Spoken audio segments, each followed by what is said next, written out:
Chapter 11. Realization. If you were to stop with the close of the last chapter, however, you would never become great. You would indeed be a mere dreamer of dreams, a castle builder. Too many do stop there. They do not understand the necessity for present action in realizing the vision and bringing the thought form into manifestation. Two things are necessary. Firstly, the making of the thought form, and secondly, the actual appropriation to yourself of all that goes into and around the thought form. We have discussed the first. Now we will proceed to give directions for the second. When you have made your thought form, you are already, in your interior, what you want to be. Next, you must become externally what you want to be. You are already great within, but you are not yet doing the great things without. You cannot begin on the instant to do great things. You cannot be before the world the great actor, or lawyer, or musician, or personality you know yourself to be. No one will entrust great things to you as yet, for you have not made yourself known, but you can always begin to do small things in a great way. Here lies the whole secret. You can begin to be great today in your home, in your store or office, on the street, everywhere. You can begin to make yourself known as great, and you can do this by doing everything you do in a great way. You must put the whole power of your great soul into every act, however small and commonplace, and so reveal to your family, your friends, and neighbors what you really are. Do not brag or boast of yourself. Do not go about telling people what a great personage you are. Simply live in a great way.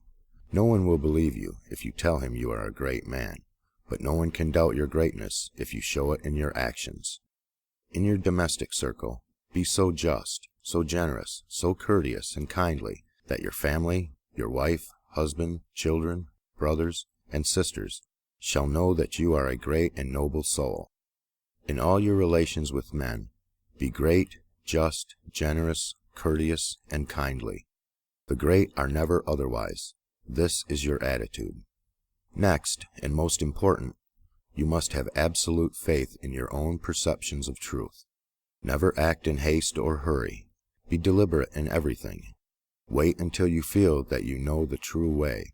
And when you do feel that you know the true way, be guided by your own faith, though the entire world shall disagree with you. If you do not believe what God tells you in little things, you will never draw upon His wisdom and knowledge in larger things. When you feel deeply that a certain act is the right act, do it and have perfect faith that the consequences will be good. When you are deeply impressed that a certain thing is true, no matter what the appearances to the contrary may be, accept that thing as true and act accordingly. The only way to develop a perception of truth in large things is to trust absolutely to your present perception of truth in small things. Remember that you are seeking to develop this very power or faculty, the perception of truth. You are learning to read the thoughts of God. Nothing is great and nothing is small in the sight of omnipotence. He holds the sun in its place, but He also notes a sparrow's fall and numbers the hairs of your head. God is as much interested in the little matters of everyday life as He is in the affairs of nations. You can perceive truth about family and neighborhood affairs as well as about matters of statecraft, and the way to begin is to have perfect faith in the truth, in these small matters, as it is revealed to you from day to day. When you feel deeply impelled to take a course that seems contrary to all reason and worldly judgment, take that course. Listen to the suggestions and advice of others, but always do what you feel deeply within to be the true thing to do. Rely with absolute faith at all times on your own perception of truth, but be sure that you listen to God, that you do not act in haste, fear, or anxiety. Rely upon your perception of truth in all the facts and circumstances of life. If you deeply feel that a certain man will be in a certain place on a certain day, go there with perfect faith to meet him. He will be there, no matter how unlikely it may seem. If you feel sure that certain people are making certain combinations or doing certain things, act in the faith that they are doing those things. If you feel sure of the truth of any circumstance or happening, near or distant, past, present, or to come, trust in your perception. You may make occasional mistakes at first because of your imperfect understanding of the within, but you will soon be guided almost invariably right. Soon your family and friends will begin to defer more and more to your judgment and to be guided by you. Soon your neighbors and townsmen will be coming to you for counsel and advice.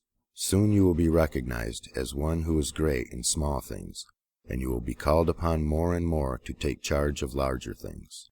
All that is necessary is to be guided absolutely in all things by your inner light, your perception of truth. Obey your soul. Have perfect faith in yourself. Never think of yourself with doubt or distrust, or as one who makes mistakes.